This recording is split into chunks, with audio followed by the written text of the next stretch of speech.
કચ્છ જિલ્લાના મુન્દ્રા તાલુકાના ટુંડા ગ્રામ પંચાયતમાં ચૂંટાયેલા સરપંચ ઉપસરપંચ તેમજ ચેરપર્સન ગ્રામ પંચાયતમાં લોકોના પ્રશ્નો સાંભળવા માટે બેસતા પણ નથી.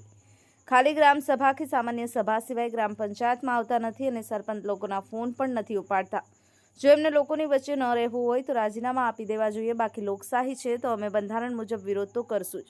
અને આ બાબતે જિલ્લા વિકાસ અધિકારી શ્રી પાસે માંગણી છે કે ટુંડા ગ્રામ પંચાયતમાં તમામ ચૂંટાયેલા સરપંચ, ઉપસરપંચ, ચેરપર્સન તેમજ તમામ સભ્યો તેમજ તમામ પંચાયતના કર્મચારીઓનું નામ તેમજ મોબાઈલ નંબર સહિત બોર્ડ લગાવવામાં આવે, જેથી ગામ લોકોને પોતાના કામ માટે ડાયરેક્ટ સીધો તેમજ ફોન કરી શકે અને જે પણ વચેટિયાઓ હોય તે પંચાયતનું વહીવટ કરતા હોય એમની સામે કાર્યવાહી કરવામાં આવે એવી કચ્છના લડાયક અને જાગૃત નાગરિક મયુર મહેશ્વરીએ કરી છે. Bureau report. નમસ્કાર, હું મયુર મહેશ્વરી, અધ્યક્ષ કચ્છ જિલ્લા આંતરરાષ્ટ્રીય ભીમસેના. આજે આપના માધ્યમથી જણાવવાનું કે સમગ્ર રાજ્યમાં તેમજ સમગ્ર કચ્છ જિલ્લામાં તેમજ કચ્છ જિલ્લાનું મુન્દ્રા તાલુકાનું ટુંડા ગામ હોય, જેમાં 5-6 મહિના ત્યાં જ્યારે ગ્રામ પંચાયતની ચૂંટણી આવી છે, જેમાં જે વ્યક્તિઓ ચૂંટાયા છે તેમજ અમુક જગ્યાએ સરપંચોએ, સભ્યોએ કે ચેરપર્સનની સીટ હોય ત્યાં મહિલાઓ જે ચૂંટાયા છે, તેવી રીતે મારા ટુંડા ગામમાં ઉપસરપંચ તરીકે મહિલા ચૂંટાયા છે, ચેરપર્સન તરીકે મહિલા ચૂંટાયા છે. તો મારી કચ્છ જિલ્લાના જિલ્લા વિકાસ અધિકારી શ્રી પાસે વિનંતી સાથે માંગણી છે કે ટુંડા ગામમાં ઉપસરપંચનું જે વહીવટ છે એમના પુત્ર દ્વારા કરવામાં આવી રહ્યું છે, એમના સગા સંબંધી દ્વારા કરવામાં આવી રહ્યું છે, જેના તમામ આધાર પુરાવા મારી પાસે છે. તો મારી આપશ્રીને વિનંતી સાથે માંગણી છે, એક તો એ લોકો જે ચૂંટાયેલા વ્યક્તિઓ છે ગ્રામ પંચાયતમાં બેસતા નથી, જેથી લોકો એમની પાસે રજૂઆત લઈને જાય.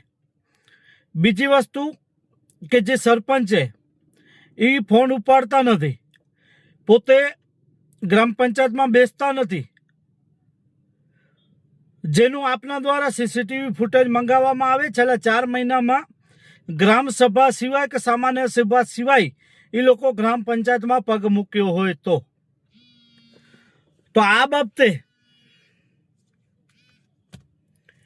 મારી માંગણી છે કે તટસ્થ તપાસ થવી જોઈએ અને જે પણ ચૂંટાયેલા વ્યક્તિઓ છે એ તેમજ પંચાયતના કર્મચારીઓનો પોતાના જે મોબાઈલ નંબર હોય પોતાના એ મોબાઈલ નંબર સહિત પંચાયતમાં લિસ્ટ લગાડવામાં આવે, એમનું નામ બોર્ડમાં લખવામાં આવે અને એના નંબર બોર્ડમાં લખવામાં આવે, જેથી કરીને ગામ લોકોને ખબર પડે અને ગામ લોકોને જે પણ કાંઈ કામ હોય એ સીધો સરપંચ, ઉપસરપંચ, ચેરપર્સનને કોલ કરી શકે.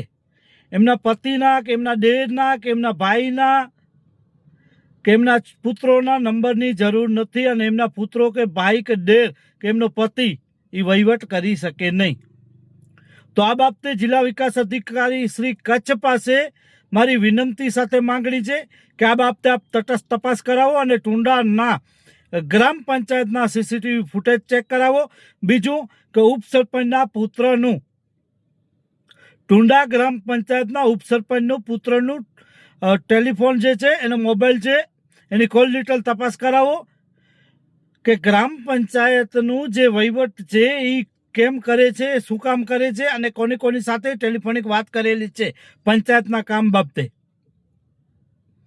તો આવું જે ભ્રષ્ટ વહીવટ ચાલી રહ્યું છે ટુંડા ગ્રામ પંચાયતમાં તાત્કાલિક ધોરણે બંધ થવું જોઈએ. બીજી વાત એ કરું કે અમુક એવા વિસ્તાર છે, મુસ્લિમ વિસ્તાર છે, ત્યાં સફાઈ નથી થતી. જે અમીલાનો પડ છે, વાછરા દાદાનું મંદિર આવેલું છે, એની પાછળ જે ગંદવાળો પડ્યો છે, ગંદકી પડી છે, એ જે સફાઈ કરવામાં નથી આવતી. ટાટા રોડ ઉપર જ્યાં મુસ્લિમ સમાજ વસી રહી છે, વસવાટ કરે છે, ત્યાં મેં આ ન્યૂઝ સાથે આ વિડીયો સાથે એ કચરાનો વિડીયો મેં હમણાં જ નાખું છું, જેની વહીવટતંત્ર ખાસ નોંધ લે. તો આ બાબતે કેમ સફાઈ નથી થતી? તો મારી માંગણી છે જિલ્લા વિકાસ અધિકારી શ્રી પાસે, તાલુકા વિકાસ અધિકારી શ્રી પાસે કે આ લોકોને કડક સૂચના આપો. એમનું જે ગ્રામ પંચાયતના નીતિ નિયમો પ્રમાણે ગ્રામ પંચાયતમાં બેસે અને લોકોના પ્રશ્નો સાંભળે. જો કદાચ એમને લોકોની વચ્ચે નથી આવવું અને લોકોની વચ્ચે નથી રહેવું અને લોકોના કામ નથી કરવા તો રાજીનામા આપી દો. હું ચોખ્ખા શબ્દોમાં કહું છું. તો આ બાબતે વહીવટતંત્ર ગંભીર થાય અને જે સત્ય હકીકત છે એ બહાર લાવે. આ ગ્રામ પંચાયત કોઈના બાપની જાગીર નથી. આ ટુંડા ગામના લોકોની જાગીર છે, કોઈના એક પણ વ્યક્તિની જાગીર નથી. ટુંડા ગ્રામ પંચાયતના જેટલા પણ લોકો ચૂંટાયા છે એના કોઈના બાપની જાગીર નથી. હું આજે પણ એ કહું, કાલે પણ કહીશ અને પરમ દિવસે પણ કહીશ. કારણ કે તમે ચૂંટાયા છો એટલે તમને કહીએ છીએ. તમે ચૂંટાયેલા ન હો ને તમે આ હોદ્દા ઉપર ન હો ને તો અમે તમને ન કહીએ. તો જેને પણ આ બાબતે પેટમાં રેડાતું હોય તો મારા વિરુદ્ધ ફરિયાદ દાખલ કરી હોય તો કરી નાખજો. હું આજે પણ કહીશ, કાલે પણ કહીશ કે આ ગ્રામ પંચાયત કોઈ પણ એક વ્યક્તિના બાપની જાગીર નથી. બરાબર? મારા વિરુદ્ધ જે પણ એક્શન લેવા હોય, ભારતનો નાગરિક છું, સંવિધાનને માનનારો વ્યક્તિ છું, એટલે હું તો બોલીશ. તમારાથી થાય કરી લેજો. આ બાબતે વહીવટતંત્ર ગંભીરતા દાખવે અને સત્ય હકીકત જે પણ હોય સામે લાવે એવી મારી વહીવટતંત્ર પાસે માંગણી છે. જો આ બાબતે વહીવટતંત્ર ગંભીરતા નહીં દાખવે તો હું આ બાબતે ટૂંક જ સમયમાં વહીવટતંત્રને લેખિત જાણ કરી અને તાળાબંધી કરીશ ગ્રામ પંચાયતને, જેની વહીવટતંત્ર ખાસ નોંધ લે. જય હિન્દ, જય ભીમ મિત્રો.